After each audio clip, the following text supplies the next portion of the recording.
para declarar voto. Senhor presidente, eu na legislatura passada critiquei muito o SAMAI. Nós precisamos reconhecer algumas questões aqui. Bom, a fiscalização será com a Secretaria de Obras, porque os projetos são oriundos da Secretaria de Obras. Quem vai licitar? A CEPLAN. CEPLAN fará as estações.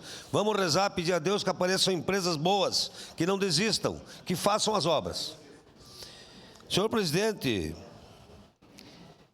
quem presenciou alagamentos, como eu presenciei na cidade, vai dizer que talvez seja uma das maiores obras deste governo.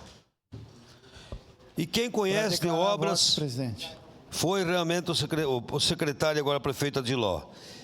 E dessas 63 obras, senhor presidente, resolvendo o problema de alagamentos, nós teremos no mínimo mais 50 pavimentações dos paralelepípedos que irão sair dessas obras.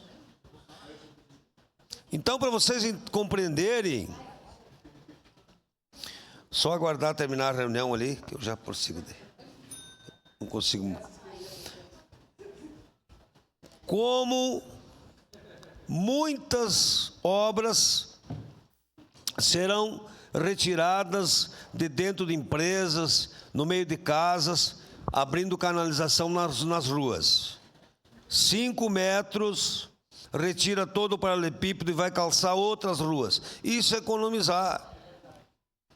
Então, eu tenho a lista aqui, ó, 30 ruas. 30 ruas que nós mapeamos com 4 empreiteiros, para que o morador ajude a pagar a mão de obra e pode brita. Vai vir da onde a pedra? Vai vir a pedra de todas as obras de saneamento do SAMAI. Então, senhor presidente, de 63 obras, nós com certeza vamos ter muito mais outras com as pedras, com o paralelepípedo, que sairão, onde será resolvido a questão do saneamento. Obrigado, senhor. Obrigado. Declaração.